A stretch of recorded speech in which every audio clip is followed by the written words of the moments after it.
Doctor ortho Ayurvedic oil and capsule. अब दर्द भी घुटने टेकेगा। सीएम पुष्कर सिंह धामी ने 171 करोड़ की विकास योजनाओं को दी मंजूरी। देहरादून ट्रैफिक सुधार समेत कई योजनाओं पर मुहर। लखवाड़ परियोजना को मिली स्वीकृति। चंपावत में सिटी सेंटर निर्माण को भी मिली हरी झंडी। आर्थिक सर्वेक्षण को लेकर सरकार ने की पत्रकार वार्ता। उत्तराखंड की अर्थव्यवस्था को लगे पंख। 2022 के मुकाबले हर क्षेत्र में सुधार। प्रति व्यक्ति आय 2.73 लाख हुई। गरीबी दर भी घटी। 4 दिवसीय टिहरी झील महोत्सव का मुख्यमंत्री पुष्कर सिंह धामी ने किया शुभारंभ। पर्यटन को मिलेगी नई ऊंचाई।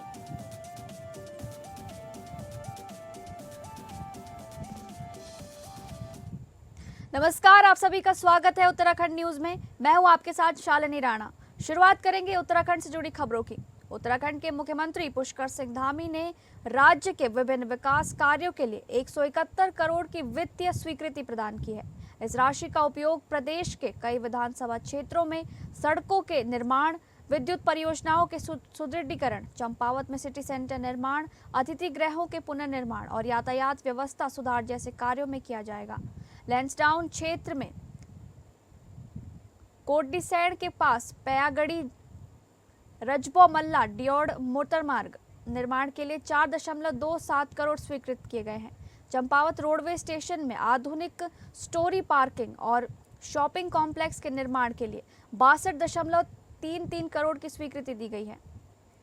मुख्यमंत्री ने लखवाड़ परियोजना के निर्माण के लिए चालू वित्तीय वर्ष 2025-26 में 50.25 करोड़ के अनुदान को भी मंजूरी दी है। वहीं उत्तराखंड सदन के द्वितीय तल पर बने 12 कमरों के सिविल और विद्युत रेनोवेशन कार्य के लिए 1.60 करोड़ स्वीकृत किए गए हैं। देहरादून शहर में यातायात और ट्रैफिक समस्या के समाधान के लिए भी मुख्यमंत्री ने 6 कार्यों हेतु 33.45 करोड़ मंजूर किए हैं। इसके साथ ही मुख्यमंत्री ने लोकतंत्र सेनानी सम्मान पेंशन के तहत सुमन जैन को 20,000 प्रतिमाह पेंशन दिए जाने का अनुमोदन किया है। वहीं कई मोटर मार्गों का नामकरण भी शहीदों और स्वतंत्रता सेनानियों के नाम पर करने का निर्णय लिया गया है। इनमें अल्मोड़ा, चमोली और कर्णप्रयाग जैसे क्षेत्रों की सड़कों को शहीद सूबेदार भवानी दत्त जोशी, स्वतंत्रता सेनानी खीम सिंह, मेहरबान सिंह रावत और राज्य आंदोलनकारी तुलाराम थपलियाल के नाम पर रखा जाएगा। इससे अतिरिक्त मार्च 2026 में देहरादून में डिजिटल ट्रांसफॉर्मेशन थ्रू एआई विकसित भारत 2047 की ओर विषय पर 5वें डिजिटल एम्पावरमेंट मीट एवं अवार्ड्स उत्तराखंड चैप्टर के आयोजन को भी मुख्यमंत्री ने मंजूरी दे दी है। ये कार्यक्रम 23 और 24 मार्च 2026 को आयोजित प्रस्तावित है।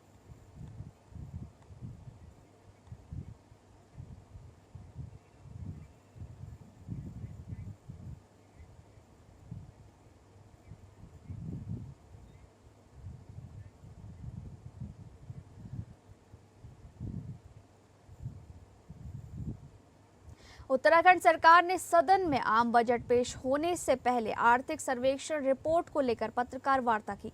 प्रमुख सचिव नियोजन आर मीनाक्षी सुंदरम ने बताया कि वर्ष 2022 के मुकाबले राज्य ने लगभग हर सेक्टर में उल्लेखनीय प्रगति की है। उन्होंने कहा कि भारत सरकार की एजेंसी एनसीआर के साथ संयुक्त अभ्यास के तहत इस आर्थिक सर्वेक्षण रिपोर्ट को तैयार किया गया है। रिपोर्ट के मुताबिक वर्ष 2025 में राज्य की सकल राज्य घरेलू उत्पाद बढ़कर 3,81,880 करोड़ रुपए हो गई है, जो 2022 की तुलना में करीब 1.5 गुना वृद्धि दर्शाती है। वहीं प्रति व्यक्ति आय 1,94,000 रुपए से बढ़कर 2,73,921 रुपए तक पहुंच गई है। राज्य की आर्थिक वृद्धि दर पिछले साल 7.23% दर्ज की गई। इसके साथ ही गरीबी दर में भी कमी आई है। वर्ष 2022 में जहां गरीबी दर 9.7% थी, वहीं अब ये घटकर 6.92% रह गई है। सरकार के अनुसार ऊर्जा, बिजली और शिक्षा जैसे क्षेत्रों में बेहतर काम हुआ है, जबकि पर्यटन क्षेत्र को और मजबूत बनाने के लिए लगातार प्रयास किए जा रहे हैं। स्वागत। आप सब इस बात से वाकिफ है कि हर साल नियोजन विभाग के द्वारा बजट से पूर्व एक आर्थिक सर्वेक्षण कराया जाता है। आर्थिक सर्वेक्षण उस पर्टिकुलर वित्तीय वर्ष में हमारी विभिन्न क्षेत्रों में प्रगति कैसे रही है उसको लेकर के कराया जाता है। और पिछले साल से हमने एक प्रेस कॉन्फ्रेंस करके जो की इंडिकेटर्स है उसको जैसे भारत सरकार में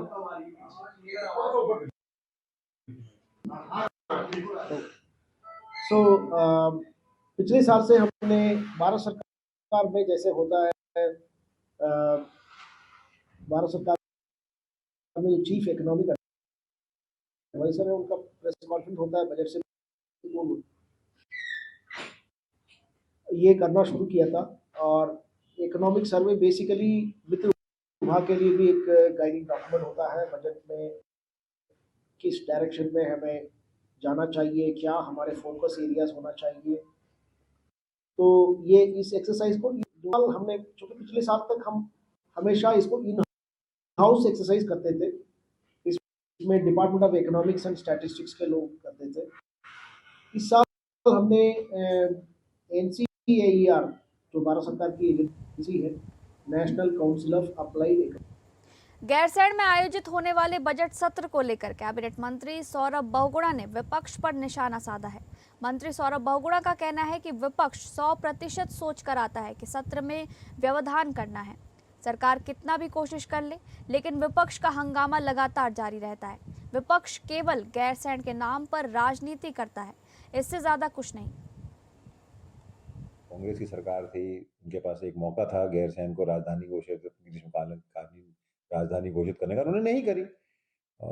जब भी गैरसैंण की बात आई है, अगर आप देखिएगा सत्र चलने के दौरान अगर वहां पे सबसे ज्यादा हंगामा किया गया है तो विपक्ष के माध्यम से किया गया। सत्र नहीं चलने की कार्रवाई अगर हुई तो विपक्ष के माध्यम से नहीं हुई। जबकि हमारे माननीय मुख्यमंत्री जी, हमारे सुबोध उनियाल जी जो संसदीय कार्य मंत्री हैं, वो लगातार विपक्ष को अप्रोच करते रहे कि आप लोग सत्र चलाइए, हम आपकी बात मान रहे हैं, आप सत्र चलाइए। लेकिन मुझे लगता है कि कांग्रेस के जितने भी हमारे मित्र हैं वो गैरसैंण में सत्र चलाने के लिए इंटरेस्टेड नहीं है, वहां बैठने के लिए इंटरेस्टेड नहीं है। और कहीं ना कहीं सिर्फ एक राजनीतिक मुद्दे से उनको कैसे फायदा हो जाए गैरसैंण के नाम से, बरारी सैन के नाम से, उस पर उनकी ज्यादा सोच रहती है। देहरादून में प्रदेश महिला कांग्रेस के प्रतिनिधिमंडल ने प्रदेश अध्यक्ष ज्योति रौतेला के नेतृत्व में वरिष्ठ पुलिस अधीक्षक से मुलाकात कर सोशल मीडिया पर फर्जी AI जनरेटेड पोस्टों को लेकर शिकायत दर्ज कराई है। उन्होंने आरोप लगाया कि कुछ फेसबुक पेजों के माध्यम से कांग्रेस पार्टी और उसके वरिष्ठ नेताओं की छवि को भ्रामक और आपत्तिजनक सामग्री से धूमिल किया जा रहा है। महिला कांग्रेस ने मामले की निष्पक्ष जांच कर दोषियों के खिलाफ IT एक्ट के तहत कार्रवाई की मांग की है।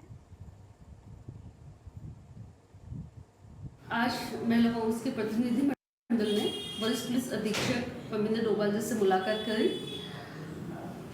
हम लोगों ने वरिष्ठ पुलिस अधीक्षक परमिंदर डोभाल जी को एक ज्ञापन सौंपा।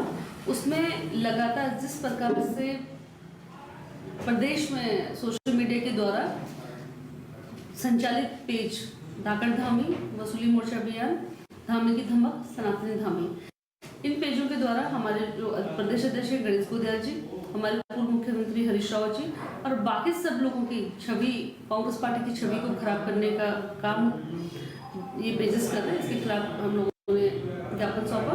साथ ही साथ प्रदेश में, देवभूमि उत्तराखंड में जो सांप्रदायिक भावनाओं को भड़काने का काम ये पेज कर रहे हैं, उसके खिलाफ हम लोगों ने उनसे बात करी और हम लोगों ने ये उनको बोला है कि अगर अगले 15 दिनों पे इन पेजों पे कार्रवाई नहीं होगी तो हम लोगों को मजबूरन SSP ऑफिस के में लगातार धरने प्रदर्शन करने।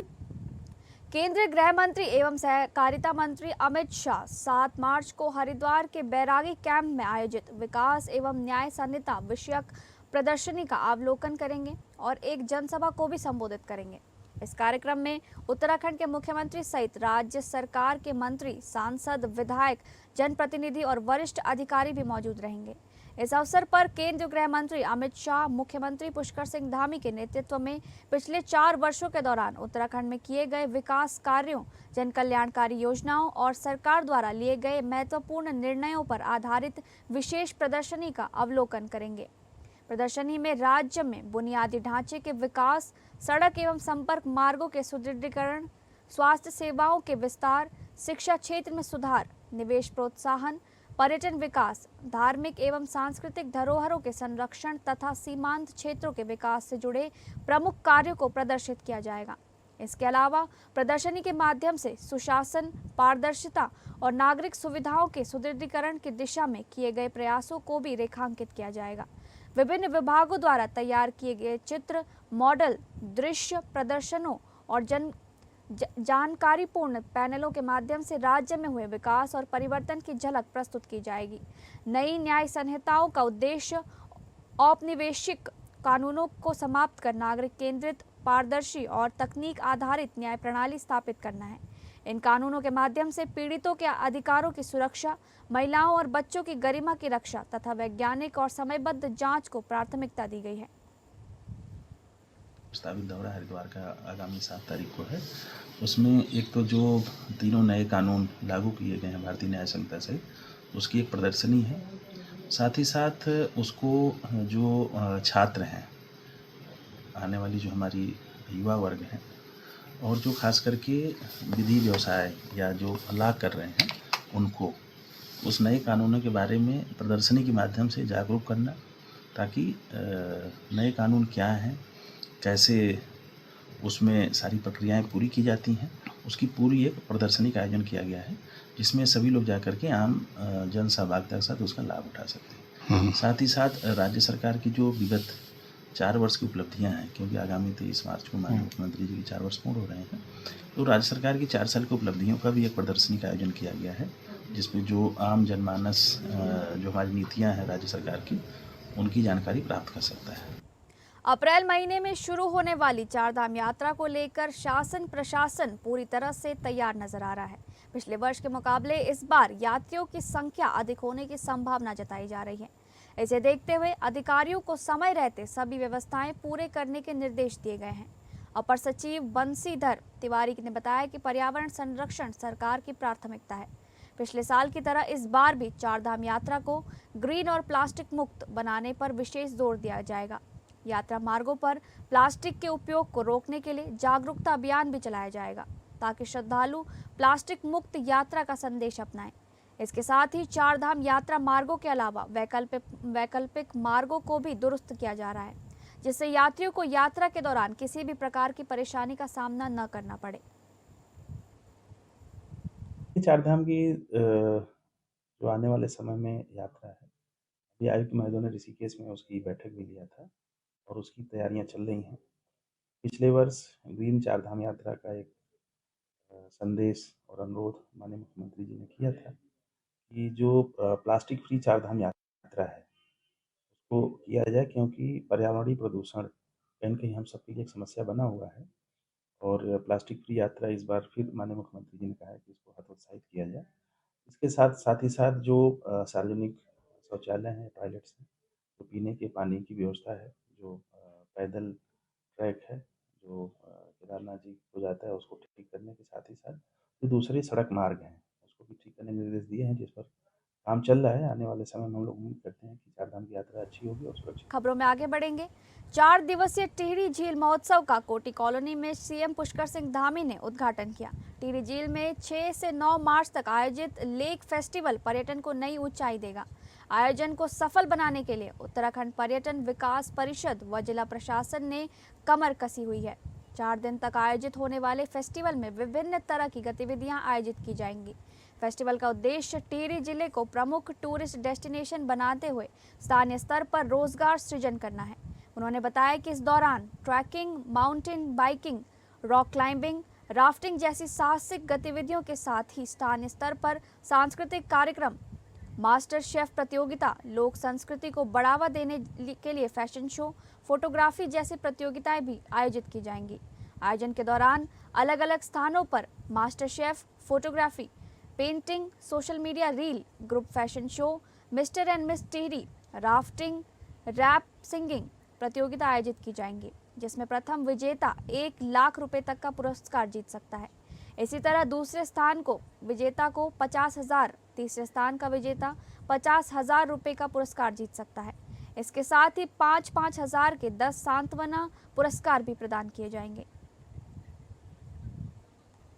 यहाँ पर पधारे हमारे सभी टिहरी जनपद के सभी माताएं बहनें, सभी मेरे नौजवान साथी, बड़े बुजुर्ग, प्यारे बच्चों, मीडिया के सभी मित्र, प्रशासन के सभी अधिकारीगण, जिलाधिकारी, मुख्य विकास अधिकारी, पुलिस, वरिष्ठ पुलिस अधीक्षक, विभिन्न विभागों के आयोजन में जिन्होंने अपना योगदान दिया है, ऐसे सभी हमारे मीडिया के मित्र, देश विदेश से आए हुए सभी खिलाड़ीगण, मैं आप सभी का देवभूमि उत्तराखंड के इस देव स्थान पर आप सबके पधारने पर मैं राज्य के मुख्य सेवक के रूप में आप सभी का स्वागत करता हूं, आप सबका अभिनंदन करता हूं।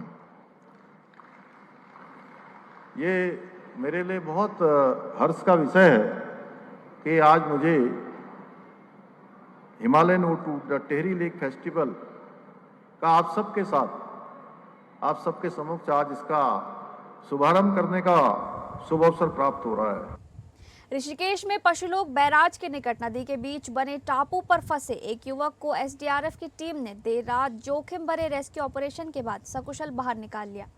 युवक तेज बहाव के बीच टापू पर फंस गया था, जिसके बाद कंट्रोल रूम को सूचना दी गई थी। जानकारी के अनुसार ऋषिकेश कंट्रोल रूम से एसडीआरएफ पोस्ट ढालवाला को सूचना मिली कि पशुलोक बैराज के पास नदी के बीच बने टापू पर एक युवक फंसा हुआ है। सूचना मिलते ही निरीक्षक कवेंद्र सजवाण के नेतृत्व में एसडीआरएफ की रेस्क्यू टीम आवश्यक उपकरणों के साथ तत्काल मौके के लिए रवाना हुई। घटनास्थल पर पहुंचने के बाद स्थानीय ग्रामीणों ने पशुलोक बैराज से कुनाव गांव की दिशा में लगभग 1.5 से 2 किलोमीटर तक युवक की तलाश की, लेकिन कोई सफलता नहीं मिली। इसके बाद एसडीआरएफ टीम ने रात के अंधेरे में नदी के तेज बहाव और दुर्गम तटों के बीच सघन सर्च अभियान शुरू किया। काफी देर तक चले खोज अभियान के बाद टीम को कुनाव गांव से लगभग 2 किलोमीटर आगे नदी के बीच बने एक टापू पर युवक फंसा हुआ मिला। एसडीआरएफ टीम ने जोखिम भरी परिस्थितियों के बावजूद सूझबूझ और तकनीकी दक्षता का परिचय देते हुए युवक तक पहुंच बनाई और उसे सुरक्षित बाहर निकाल लिया गया। एसडीआरएफ टीम ने युवक को सुरक्षित निकालकर उसके परिजनों के सुपुर्द कर दिया, जिसके बाद परिवार ने राहत की सांस ली।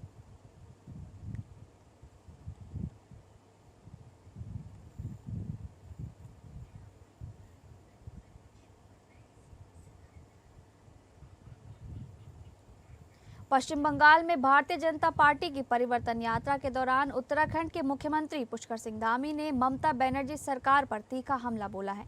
धामी ने आरोप लगाया कि राज्य में वर्षों से भय, भ्रष्टाचार और राजनीतिक हिंसा का माहौल बना हुआ है। उन्होंने दावा किया कि अब बंगाल की जनता बदलाव के लिए तैयार है और घुसपैठियों के वोट बैंक की राजनीति का अंत होने वाला है।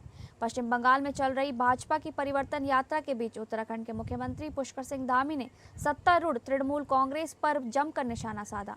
धामी ने कहा कि बंगाल की जनता ने ममता बनर्जी के शासन में लंबे समय तक अत्याचार, भय और भ्रष्टाचार का सामना किया है और अब लोग राजनीतिक परिवर्तन के लिए मन बना चुके हैं। उन्होंने कहा कि भाजपा की परिवर्तन यात्रा के तहत पूरे राज्य में व्यापक जनसंपर्क अभियान चलाया जा रहा है।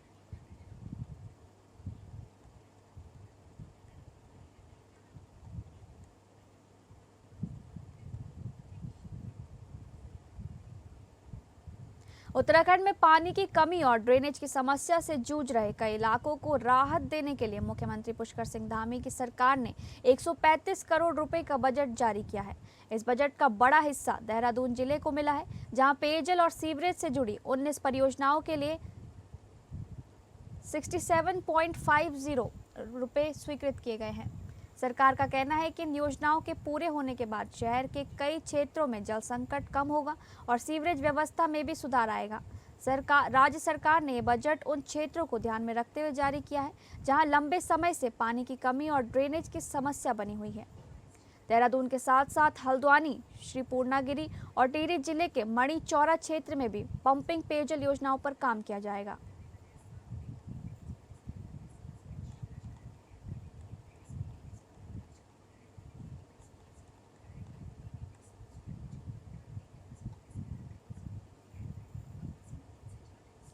उत्तराखंड में चल रही चारधाम सड़क परियोजना को लेकर पर्यावरण विशेषज्ञों ने चिंता जताई है। कई विशेषज्ञों का कहना है कि इस परियोजना से हिमालय क्षेत्र में भूस्खलन और पर्यावरणीय जोखिम बढ़ सकते हैं।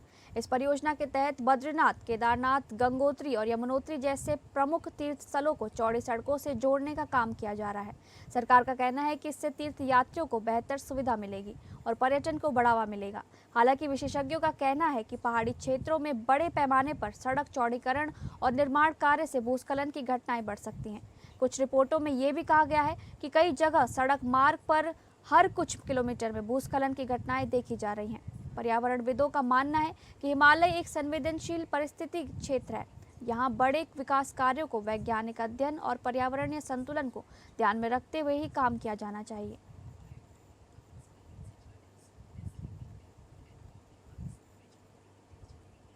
फिलहाल उत्तराखंड न्यूज में बस इतना ही। नमस्कार।